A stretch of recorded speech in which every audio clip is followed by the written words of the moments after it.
Hi everyone in Musi 3703. So we began this course when I was sitting here in this same spot when I was talking about what it was like as a composition student and beginning with music and beginning with uh, what was it like to be in an environment of creating music and creating music for documentaries, which was my goal, to be the person, the artist underlying the soundscape of the story.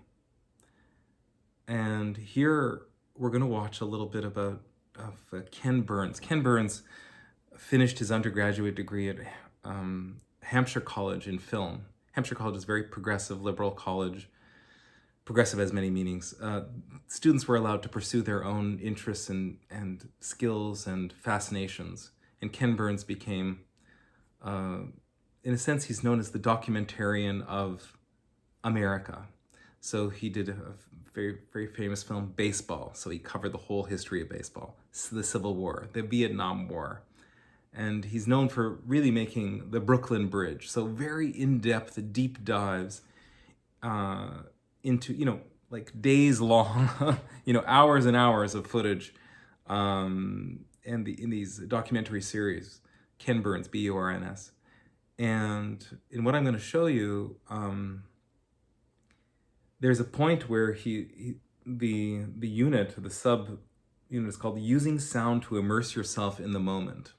Using sound to immerse yourself in the moment. And what he's talking about is how he selects sound for his documentaries. And as I think about you guys, I don't know why I say guys, a lot of you are women. But anyway, as I think about you all in your immersive environments, in healthcare, I'm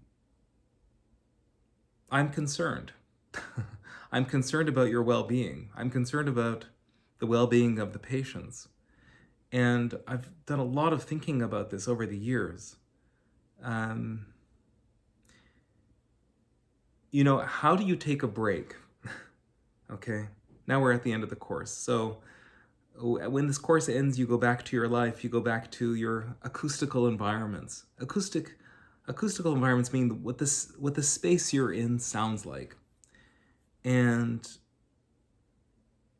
one of the things that brought me to tears personally at the beginning of this COVID, when we started to understand what was happening with people and their sort of let me just turn this a little. Yeah, we started to understand what people were dealing with. People would have to be in their hospital room attached to a ventilator and not be able to have visitors because of the contagion of this unknown, very difficult disease. And you heard in many reports, as I did, and many of you have actually seen this, that patients are unfortunately attached to ventilators, like actually attached to a machine that's helping them breathe despite the virus, right? Because of the virus, they have to be attached to a machine. And it occurred to me that in the loneliness, in this terrible isolation, that the last sound that a person might hear is the ventilator that's assisting them to take their last few breaths. Now, I don't want to get overly emotional, but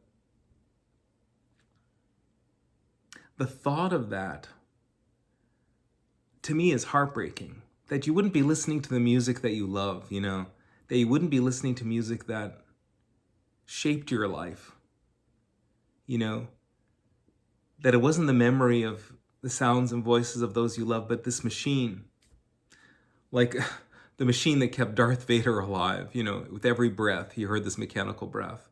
Sorry for the Star Wars reference, I'm geeking out here. But the point is that the acoustical environment you're in is so intense as a nurse, as a PSW, even if you're working in a lab, the sounds and the smells, the environments you're in. And I wonder, here's a question for you. Can you take an audio break? Can you find 2 minutes to escape and put, if you go to the washroom or whatever you do, to take a break just for a minute? Can you put your earbuds in and just for a minute create a different acoustical space for yourself? Can you do some audio health, some sound health? Now, I realize it's just a Band-Aid. I realize it's not a solution. But is that a possibility? And if it is a possibility, then can you please bring headphones and your phone fully charged to work so that when you can take an audio break and listen to some music that's going to augment your own wellness as a caregiver? Can you do that? Can that be a takeaway from this course? That you use sound, the sound of your life, that keeps you centered, that keeps you whole, that keeps you rocking, that keeps you happy.